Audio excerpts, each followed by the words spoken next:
Cricket की IPL में चलती है ड्रीम 11 अपने आप जल्दी दिखा था, जिसमें सट्टा लगाता था। तो इसको सट्टे की बड़ी लत थी। इससे पहले इंक्वायरी में हमारी ये भी बात आई कि इसने बीच में जब पैसे हो गए थे ज़्यादा, इसका मतलब देनदारी बढ़ गई थी, तो ये इसने अपनी एक ज़मीन भी बेची है। देखिए ये जो रामवीर है ये सेठा माजरा जिला जींद का रहने वाला है। जो कल हमारे पास ब्रांच मैनेजर जो धर्मपाल हैं, उन्होंने कंप्लेंट मूव की थी।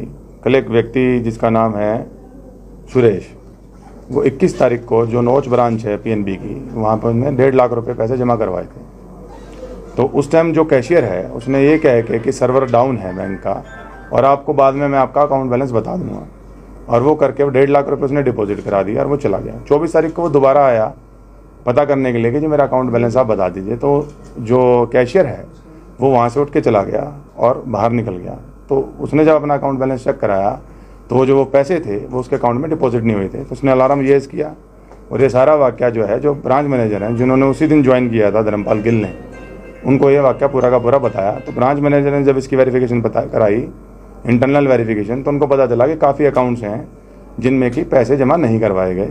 तो उन्होंने हमें एक कंप्लेंट, जिस कंप्लेंट के बेस पे हमने एफआईआर सदर थाने में दर्ज करी। उस एफआईआर को रजिस्टर करने के बाद कैशियर को राउंड अप किया गया कैथल कल और उसमें अरेस्ट किया गया है। और उसके बाद में जो है अब इनका रिमांड लिया जाएगा और फर्दर पूछताछ करी जाएगी कि कितने कितने लोगों से जो पैसे लिए गए हैं वो डिपॉजिट नहीं हो पाए हैं। अभी हमारे पास जो कल बैंक मैनेजर्स को जो एप्लीकेशन आई थी उसमें 23 व्यक्तियों ने एप्लीकेशंस दी, जिसका अप्रोक्सीमेट जो अमाउंट है वह 1,70,00,000 के करीब है कि इतने पैसे का जो है गबन कैशियर ने किया है। बाकी तफ्तीश का विषय है कि किन किन लोगों के जो है पैसे इसने नहीं दिए। तो कहां से गिरफ्तार किया गया? कैथल शहर से गिरफ्तार किया गया। कुछ स्थिति में रसीद नहीं रखते लोग, मार्केट बैंक में जमा करा के निकल जाते हैं। देखिए वो हमने सभी को नोटिस जारी कर दिए हैं।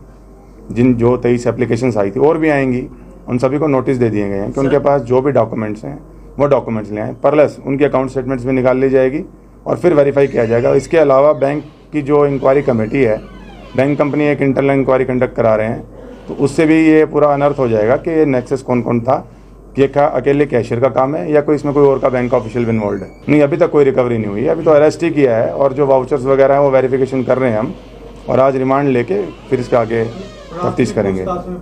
जो ये व्यक्ति था ये ऑनलाइन गेम खेलता था, ये 3 पत्ती और एक और गेम है, हाँ, क्रिकेट की आईपीएल में चलती है ड्रीम 11, जिसमें सट्टा लगाता था। तो इसको सट्टे की बड़ी लत थी। इससे पहले इंक्वायरी में हमारी ये भी बात आई कि इसने बीच में जब पैसे हो गए थे ज़्यादा, इसका मतलब देनदारी बढ़ गई थी, तो ये इसने अपनी एक ज़मीन भी बेची है और उसको बेच के सॉर्ट ऑफ किया है। ये काइंड ऑफ पैरेलल बैंकिंग चलाता था। जैसे कि आप अगर मेरे पास पैसे जमा कराने आ गए तो आपके मैंने पैसे जमा कर लिए, वो बैंक में नहीं डिपॉजिट किए और उसकी ऑफिस कॉपी को भी नहीं रखा।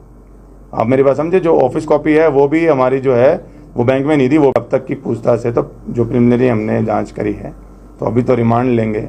अभी ऐसा कोई किसी का नेक्सस हमें आया नहीं है। वो तो हम स्टैंडर्ड ऑपरेटिंग प्रोसीजर हमने रिक्वेजिशन किया हुआ है बैंक से कि जो पैसे डिपॉजिट होते हैं और जो एग्जिट होते हैं उनके SOPs क्या हैं, उसके आधार पर आगे कार्रवाई की जाएगी। अभी कुछ पता चलो कब से कर रहा था सही? देखिए उसने जो बताया वो बताया करीब 1-1.5 साल से कर रहा था इस काम। सभी उपभोक्ता भी 10 उपभोक्ता कह रहे थे भाई इसका मेन साथी ये खुराना का कोई कर्मचारी है, बैंक नहीं है, वो है, लेकिन वो अभी तक बाहर है। बाहर कैसे? बाहर घूम रहा है, मतलब इसके साथ ही था सर वो। नहीं, हमने सभी बैंक ऑफिशियल्स जो वहाँ काम करते थे उन सबको सम्मान किया हुआ है।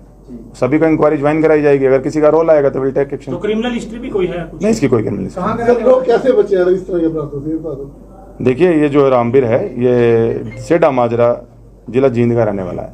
सर कैसे बचे इस तरह के फ्रॉड से? बैंक में तो भरोसा होता है। देखिए जब भी आप जैसे ये हर बार एक क्लेम एक्सक्यूज बनाता था कि सर्वर डाउन है, और लोग ट्रस्ट करके जो है जो रिसिप्ट होती थी उस पर बैंक में हमने कई रिसिप्ट देखी, इस पर स्टैंपिंग भी नहीं थी। तो वो स्टैंप भी देख लेनी चाहिए कि प्रॉपर स्टैंपिंग है कि नहीं। और उससे जो सीनियर ऑफिशियल है वहाँ जाके भी अपना बैलेंस चेक कर सकते हैं। या अगर आपके जो रजिस्टर्ड मोबाइल नंबर है, जैसे आप 1.5 लाख रुपए जमा कराने गए फॉर एग्जांपल, तो आपने जैसे ही पैसे जमा कराए तो आपको मैसेज आता है। अगर मैसेज नहीं आ रहा है इसका मतलब है कि आपके पैसे जमा नहीं हो रहे हैं। या वो तो हमें नहीं पता अब क्या हुआ क्या नहीं। वो लोग इंटरनेट बैंकिंग यूज करते थे क्या, उनके मोबाइल रजिस्टर्ड थे कि नहीं, वो तो तफ्तीश कर नहीं। उन्होंने इस बारे में इंक्वायरी नहीं करी है, तो आपने पूछा तो मैंने बता दिया कि इस तरीके से विजिलेंट ले सकते हैं। ठीक है, थैंक यू।